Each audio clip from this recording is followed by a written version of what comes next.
오늘은 성령 강림 주일입니다. 여러분들의 삶에 우리를 위로하시고 인도하시는 성령님의 놀라운 은총이 오늘 예배를 통해서 임하게 되기를 주의 이름으로 간절히 축원합니다. 제가 지난주에 한 다큐멘터리 프로그램을 봤습니다. 제목이 이렇습니다. 언어 발달의 수수께끼. 1920년대에 실제 있었던 실화였어요.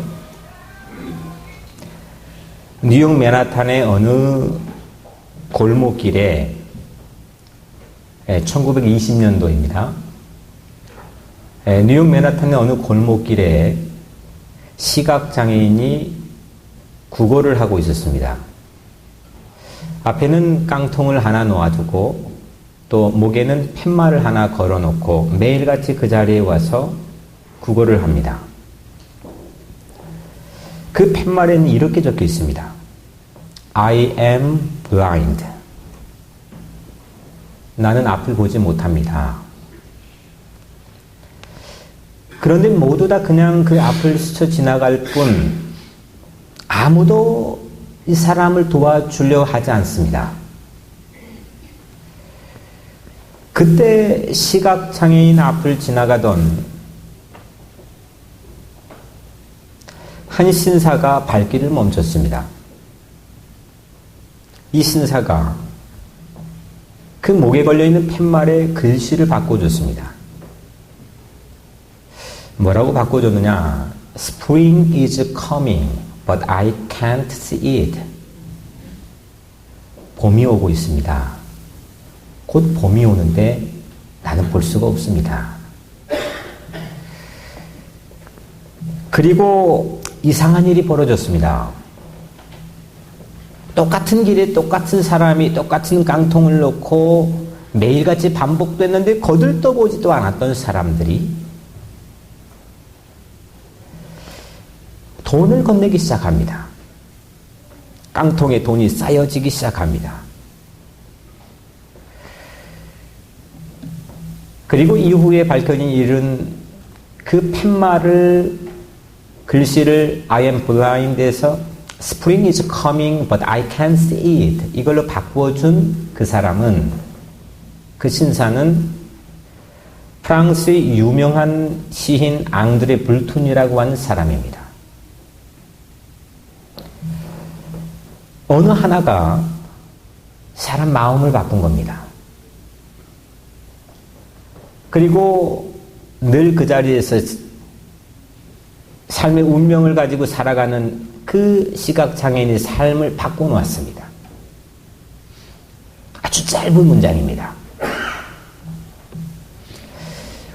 우리는 얼마나 많은 소리의 홍수 속에 살아가는지 모릅니다. 들어야 될 게 너무 많습니다. 아예 요즘에 아이들은 귀에다 꽂고 세상 얘기 듣지 않고 자기 얘기들을 골라서 듣는 시대입니다.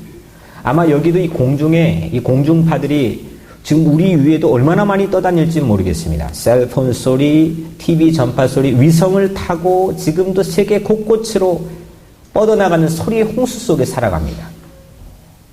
이 소리에서 내가 좋은 소리를 들을 수도 있고 나에게 유익이 되지 않는 소리를 들을 수도 있습니다.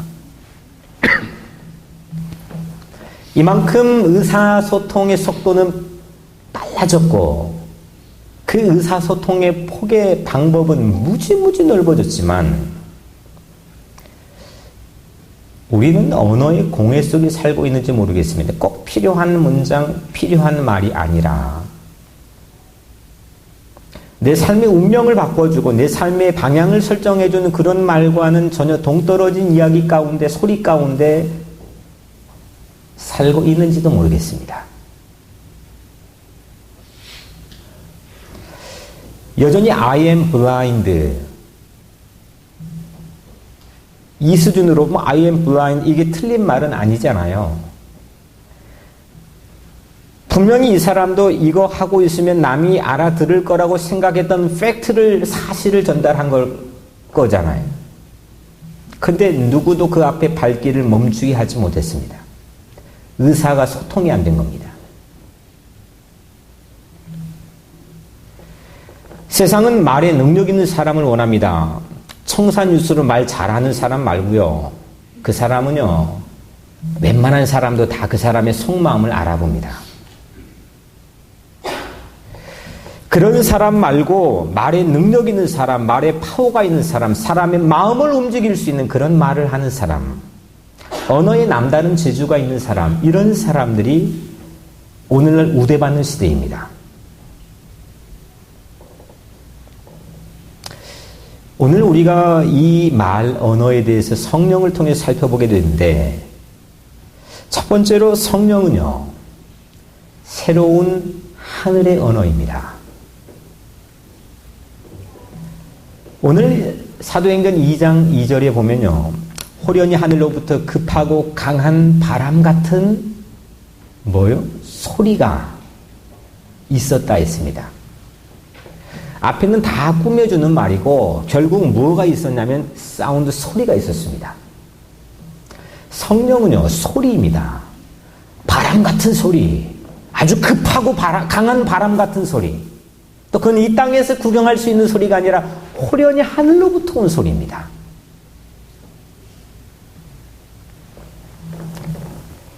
이게 성령입니다. 그리고 오늘 또 그 다음 3절을 보면 마치 혀에 불의 혀처럼 갈라지는 것들이 각 사람에게 보여 있습니다. 불의 혀처럼. 이 혀는 영어로 tongues인데 우리 아는 것처럼 tongues, 이거는 language입니다.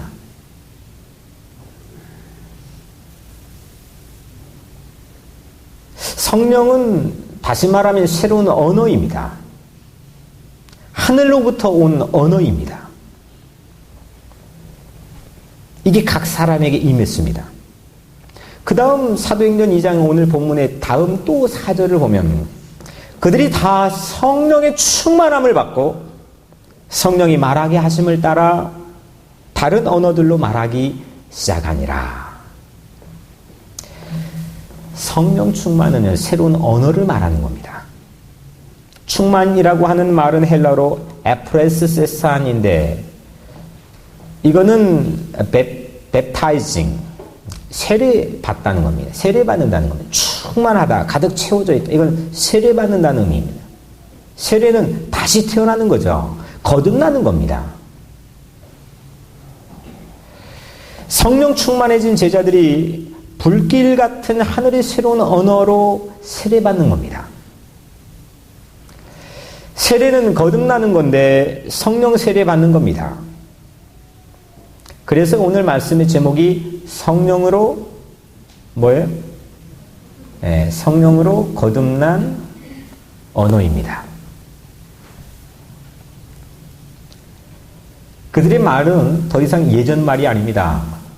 사도행전 2장을 중심으로 그 이전에는 성령을 받기 전에 이 제자들의 모습은 바로 사도행전 1장에서도 요한복음 21장에서도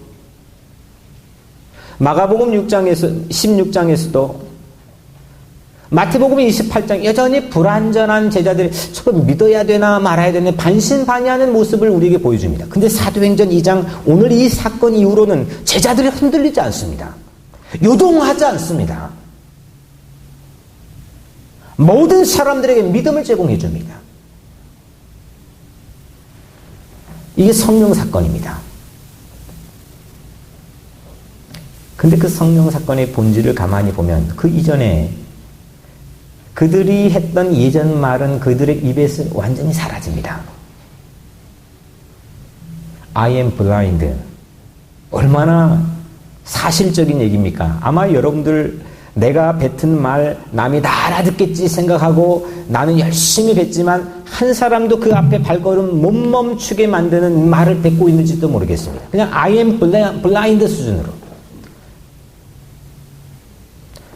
남이 듣든 안 듣든 나는 못 보니까 그냥 여전히 그런 말의 수준을 가지고 살아갈지 모르는데 오늘 여러분들 성령이 충만하게 임하면 Spring is coming, but I can see it. 남이 내 앞에 발걸음을 멈추게 하는 말을 하기 시작합니다. 전혀 통하지 않았던 내 언어를 이제 통한 언어로 바꿔주시는 분, 그분이 바로 성령님이십니다. 성령이 시키는 대로, 성령이 움직이는 대로 내 의지와 상관없이 말하게 하시는 역사가 바로 성령 충만한 역사입니다. 새로운 말을 합니다. 요엘 2장에 보면은 내가 내 영을 만민에게 부어주리니 너희 자녀들이 장래의 일을 말할 것이요 했습니다. 하나님이 성령을 만민에게 부어주면 우리 자녀들이 비전을 보고 장래의 일을 말하게 될 거라고 말씀하고 있습니다. 여러분들의 언어는 어떻습니까? 성령 충만한 언어 생활을 오늘 여러분들 하고 계십니까? 청산유수를 말 잘하는 것, 리듬과 박자를 맞춰가지고 말하는 것, 이거 중요한 게 아닙니다. 사람의 마음을 움직여야 됩니다. 자녀에게 쉽게 뱉어버리는 말 한마디가 어떻게 그 인생에서 지금 그 씨앗이 자라고 있을까 생각해 본 적이 있습니까? 저도 생각해 보니까 아찔한 게 한두 번이 아닙니다. 내 교우에게, 내 주변의 이웃에게 나는 무심코 I am blind 이렇게 말하면 다 알아듣겠지 생각하며 뱉은 한마디가 그 말의 씨앗이 거기서 어떻게 자라고 있는지 여러분들이 생각해 본 적 있습니까? 이거 아찔한 순간이 한두 번이 아니지 않습니까?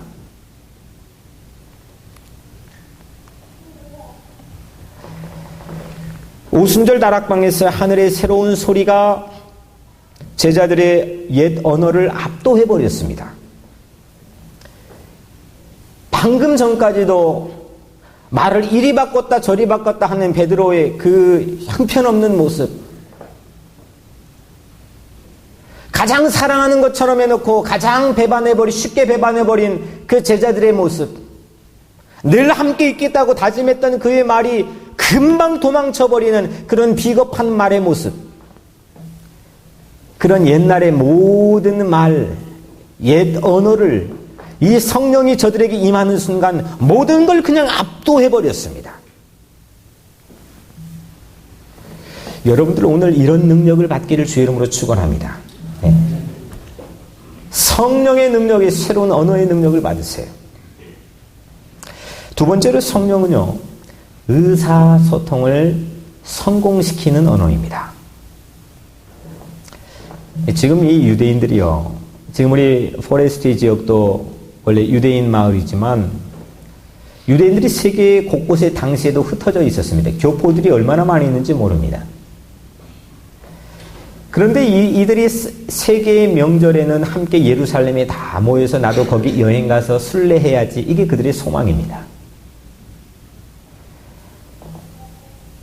그 중에 한 명절이 오순절인데, 오순절은 본래는 추수감사절입니다. 77절 맥추절이라 불립니다. 이 오순절 축제에 참여하기 위해서 아주 많은 유대인들이 예루살렘에 모였습니다.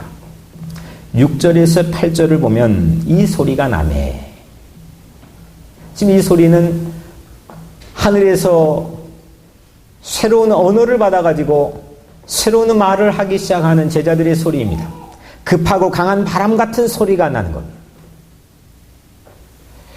이 소리가 나며 큰 무리가 모여 각기 자기의 방언으로 제자들이 말하는 것을 듣고 소동하여 다 놀라 신기하게 여겨 이르되, 보라, 이 말하는 사람들이 다 갈릴리 사람들이 아니냐.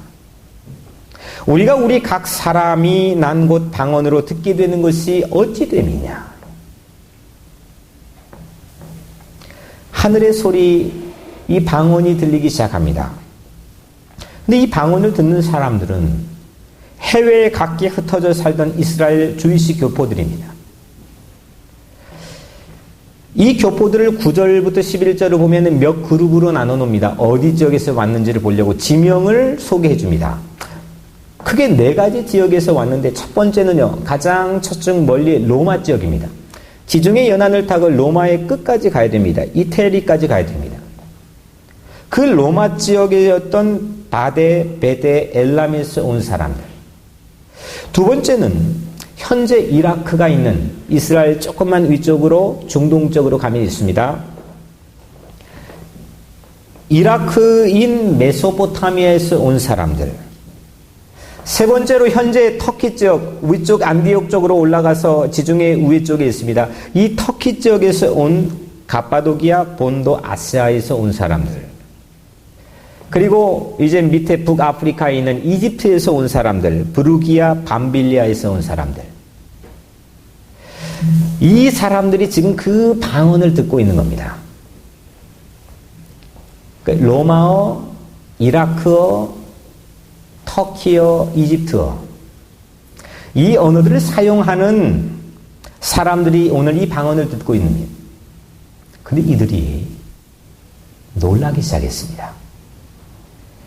방언을 하는 사람들은 지금 어떤 사람, 이 제자들은 히브리어의 표준어도 사용하지 않고 저 갈릴리 가난한 촌동네 시골뜨기들이 사용하는 아람어, 이 사투리만 사용했던 사람들입니다. 예수님도 늘 말씀을 전할 때는 사투리인 이 아람어만 사용했습니다. 그 힘없는 사람들이 모여 사는 이 사투리는 누가 귀 기울여주는 말이 아닙니다. 그래도 적어도 발음이나 액센트나 인토네이션이 표준어식으로 나와야 사람들이 귀를 기울여줍니다. 그런데 이 사람들은 그 아람어를 사용했던 사람들인데 아람어로 말해야 될 그 제자들이 각각 자기가 온 교포들의 말로 말을 하기 시작합니다. 우리가 다 우리의 각 언어로 하나님의 큰 일을 말함을 듣는도다. 터키 말을, 이집트 말을, 이라크 말을, 로마어를. 어떤 사람들이 교포들은 제자들이 너무 신기해가지고 조롱을 합니다. 야, 저 사람들 대낮부터 술 먹었구나. 빈정도 있습니다.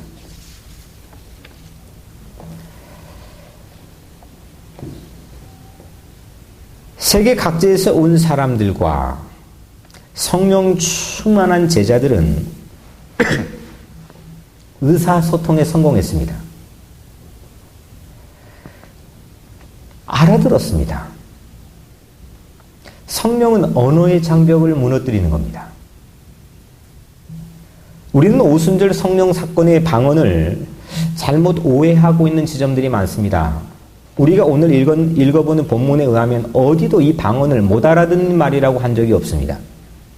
도리어 이 성령 오순절 성령 사건의 방언은 무아지경에서 알아들을 수 없는 말이 아니라 사도행전 2장에 기록되어 있는 방언은 알아들을 수 있는 말, 알아들을 수 없는 관계에서도 이해가 되게 하는 말, 서로 의사가 통하게 하는 말입니다. 물론 고린도서에 나와 있는 성령의 의사 가운데 나와 있는 그 방언도 있습니다. 그건 좀 조심해 사용하라고 사역에 도움이 되게 하려고 하나님 주신 기프트입니다. 그런데 성령의 본질을 나타내는 오늘 오순절 사건에 있는 이 방언은 이해가 돼야 되는 겁니다. 고린도서에 나와 있는 건 이해가 안 되기 때문에 통변 은사를 받는 사람들 옆에 붙여야 됩니다. 근데 이거는 이해가 되지 않고 말이 통하지 않는 사이에서도 말이 통하게 되는 언어입니다. 이게 성령 사건의 본질입니다.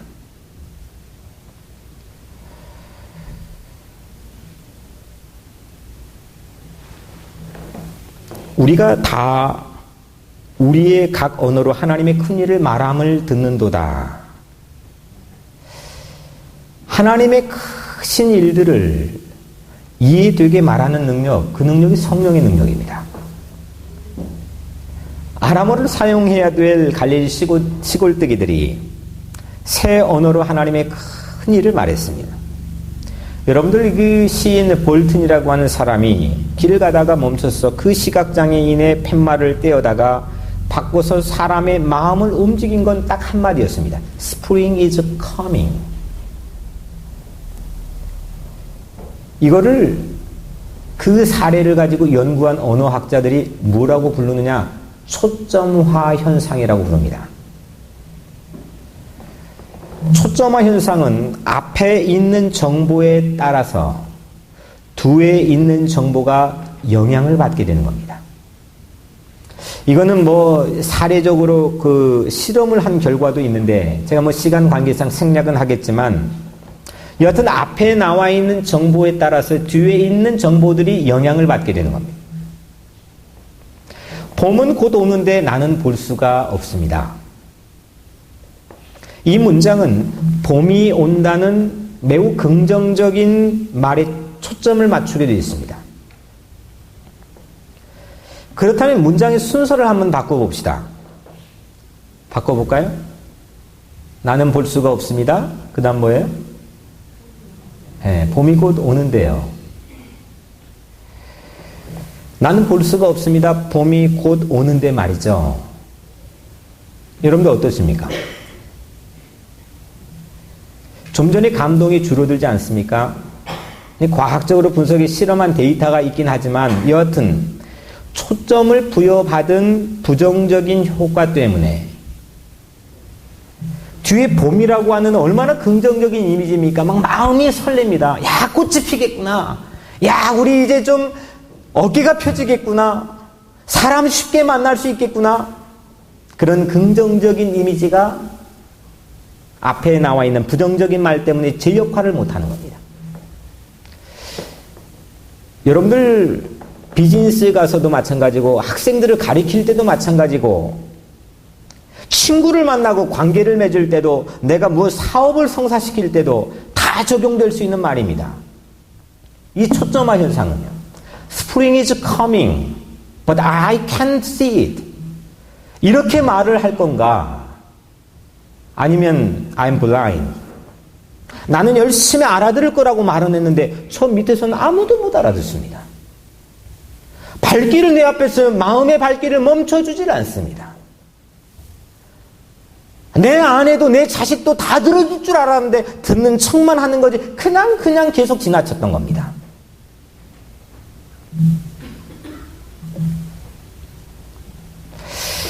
우리 삶의 전반적인 모든 분야에 적용할 수 있는 이야기입니다. 그러면 여러분들 이 초점화 현상의 언어학에서 빌려온 개념에 의해서 가장 긍정적인 말 그거를 앞에다가 딱 하고 놓을 수 있는 그 말이 뭘까 찾아야 됩니다.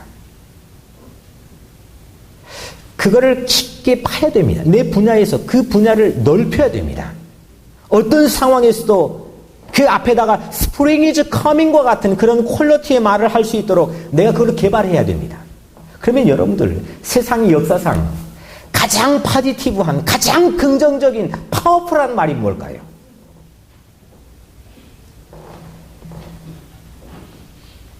뒤에 오는 정보에 영향을 줄 정도로 Spring is coming, I am blind. 아이 그거 안 보여도 돼. I'm suffering. 아 그거 고난 받아도 괜찮아.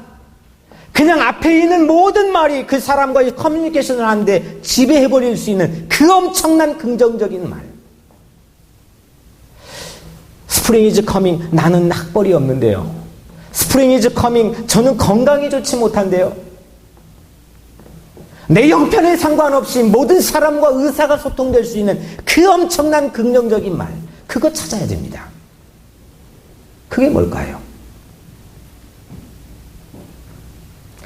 우리가 다 우리의 각 언어로 하나님의 큰 일을 말함을 듣는도다.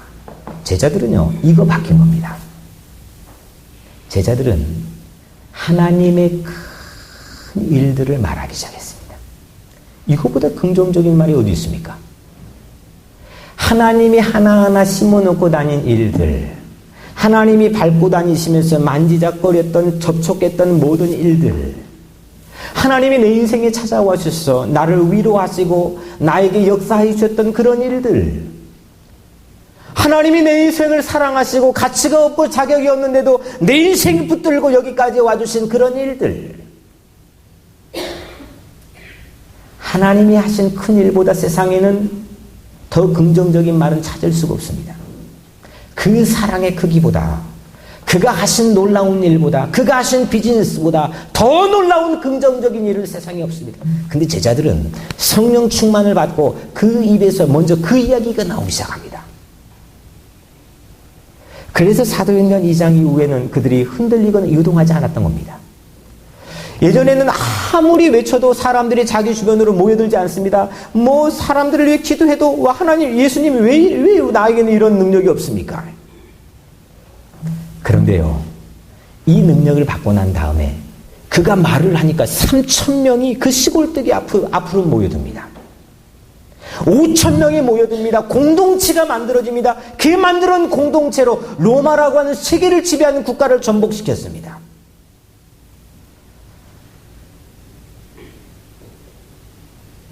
어떤 긍정적인 말을 여러분들 하십니까? 우리는 말을 할 때 팩트는 사실은 말한다고 하는데 남의 빈정을 확 상하게 말한 다음에 내 의도를 말해. 누가 그러면 그 의도를 들어줍니까?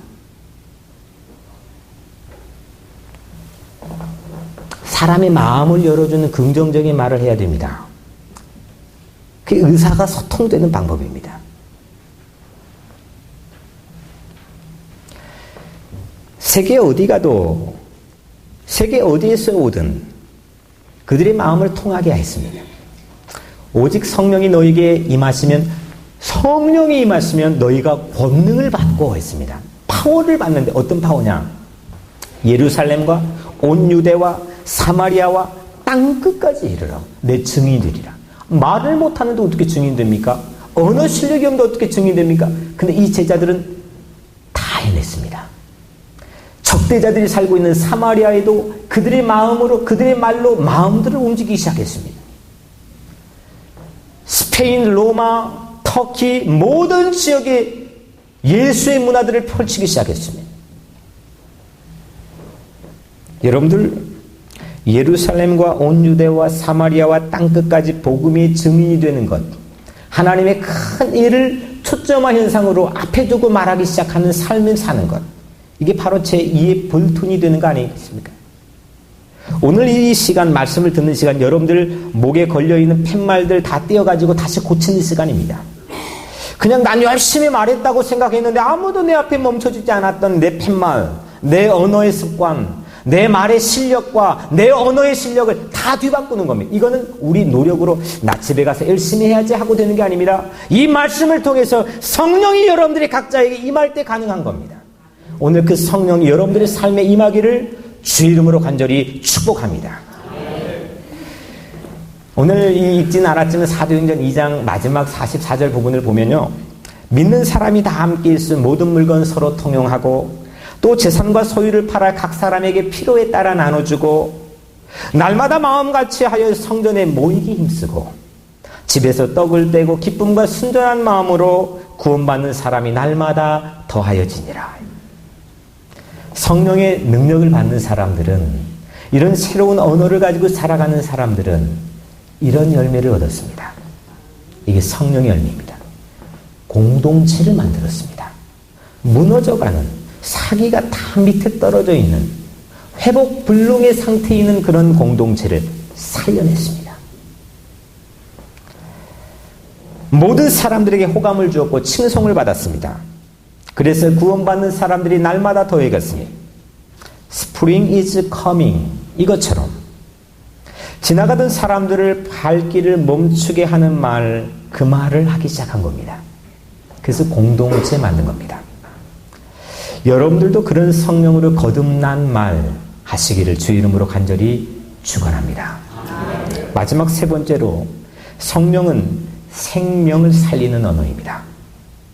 창세기 11장, 오늘 우리가 읽었지만 이건 정반대 이야기입니다.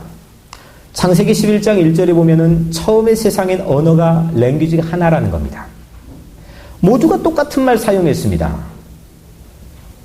사도행전 2장은 전부 다 다른 말 사용하는 사람이 한 도시에 다 모였습니다. 근데 창세기 11장은 한 도시에 똑같은 말 사용하는 사람이 모였습니다. 사람들이 도시를 세웁니다.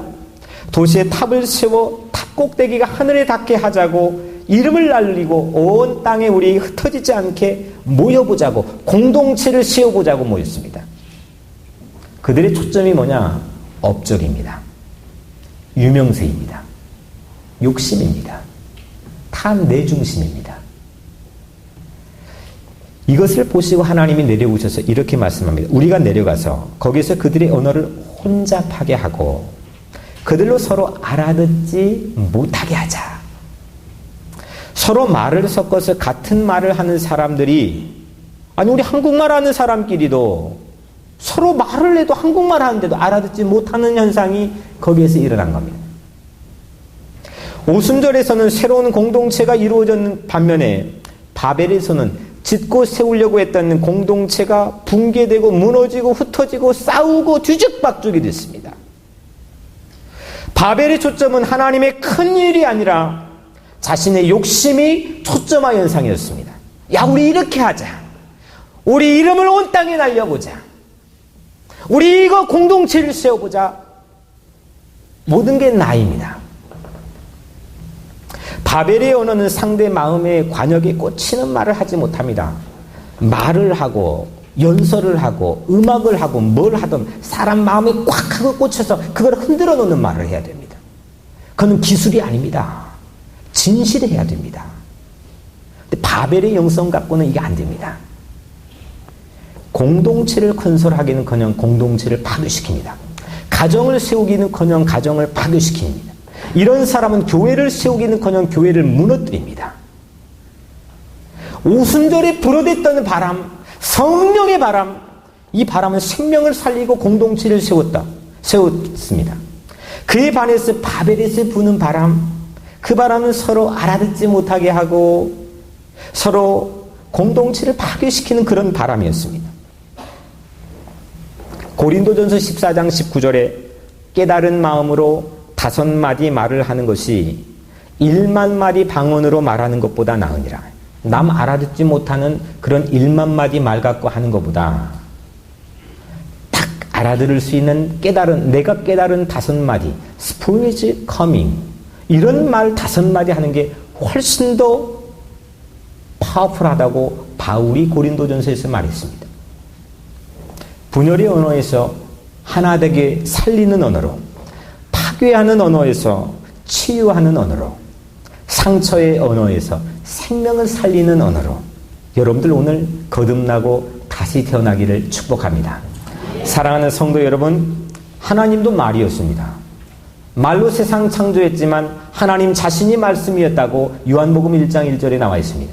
그 말씀이 아예 육화된 인간으로 이 땅에 오신 게 예수님이라고 요한복음 1장 14절에 말했습니다.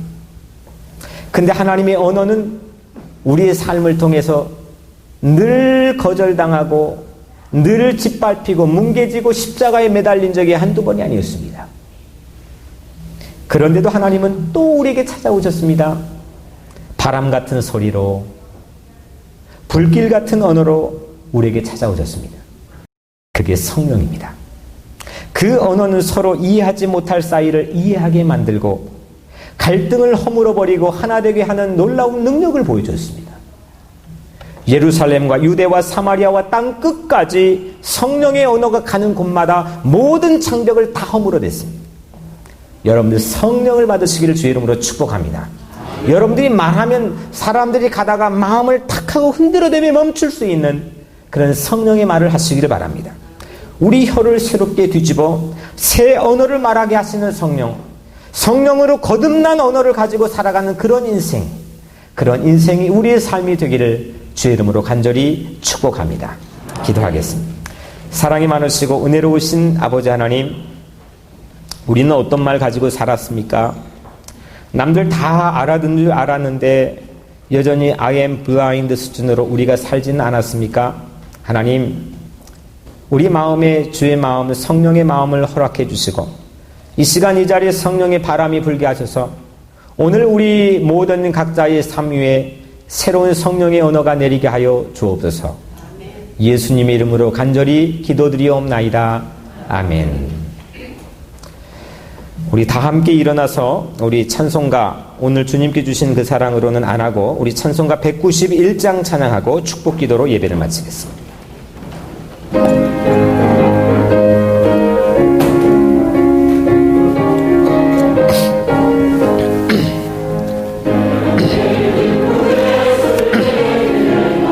주의 팔이 나를 안보함이요 내가 주의 큰 복을 받는 참된